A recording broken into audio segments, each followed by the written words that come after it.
पोलिसांचा अगवणे बंधूंना शस्त्र परवाना देण्यासाठी रेड कार्पेट होतं का अशी चर्चा आता सुरू झाली आहे। 6 महिन्यामध्ये पुणे पोलिसांकडून शस्त्र परवाना अर्जावर कारवाई करण्यात आली आहे। इतर नागरिकांना 7 महिने ते 2 वर्षांपर्यंत प्रतीक्षा करावी लागते। महत्त्वाची बातमी आपण पाहत आहे। या संदर्भात अजिंक्य आमचे प्रतिनिधी आमच्या सोबत आहेत, अधिक माहिती जाणून घेणार आहोत। अजिंक्य, 3 शस्त्र जी आहेत ती हगवण्यांकडे होती। शस्त्र परवान्यासंदर्भातले जे कागदपत्र होते ते सुद्धा बनावट असल्याचं समोर आलेलं होतं। जालिंदर सुपेकर यांचा त्याच्यामध्ये सहभाग हे सुद्धा स्पष्ट झालेलं होतं। मात्र एकूणच जर पाहिलं तर हगवणे बंधूंना शस्त्र परवाना देण्यासाठी रेड कार्पेटच टाकलं गेलं होतं का अशी चर्चा आता सुरू झाली आहे।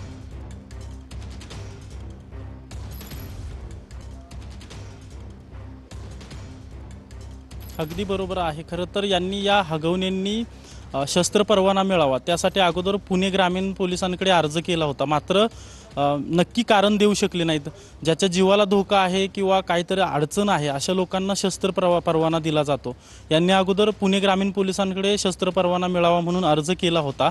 पुणे ग्रामीण पोलिसांनी तो नाकारला। त्यांच्यानंतर यांनी बेकायदेशीररित्या खोटे भाडेतत्वावर राहत असल्याचं दाखवत पुणे शहर पोलिसांकडे शस्त्र परवाना मिळावा म्हणून अर्ज केला आणि अगदी 1 ते 6 महिन्याच्या कालावधीमध्ये यांना हा शस्त्र परवाना मिळाला। खरं तर ज्याला खरंच शस्त्राची गरज आहे किंवा ज्याच्या जीवाला धोका आहे, ज्याला शस्त्राची गरज आहे अशा व्यक्तींना 7 महिने किंवा 2 वर्षापर्यंत पुणे पोलिसांकडून शस्त्र परवाना दिला जात नाही।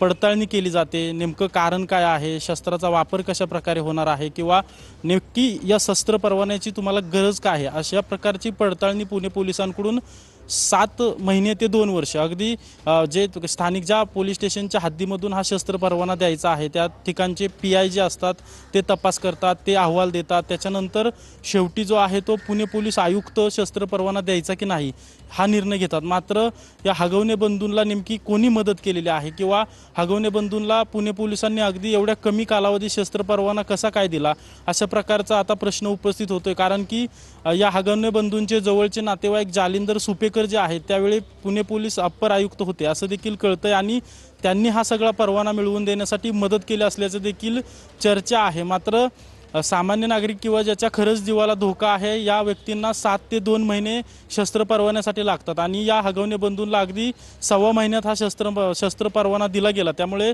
चर्चा सुरू आहे। एका बाजूला निलेश चव्हाणला पोलिसांनी आता 9 दिवसानंतर तो अटक केलेली आहे। तो 9 दिवस पोलिसांना चकवा देत होता।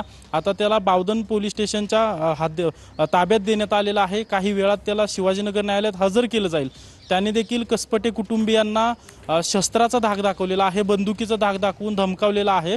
त्याचा गुन्हा त्याच्यावर दाखल आहे। त्याला देखील शस्त्र परवाना कसा मिळाला याची देखील चर्चा सुरू आहे। त्यामुळे पुणे पोलीस उच्चपद अधिकारी आहेत ते सुपेकर असताना हा सगळा शस्त्र परवाना मिळाला का किंवा सुपेकरांनी हा शस्त्र परवाना हगवणे बंधूंना मिळवून देण्यासाठी मदत केली का अशा प्रकारची चर्चा आहे। खरं तर सुपेकरांची ही चर्चा सगळी सुरू झाल्यानंतर काल तडकाफडकी होमगार्डला बदली देखील करण्यात आलेली आहे। मात्र आता हे सगळं समोर आल्यानंतर प्रश्न उपस्थित होत आहेत की एवढ्या लगेच पुणे पोलिसांनी यांना शस्त्र परवाना कसा काय दिला।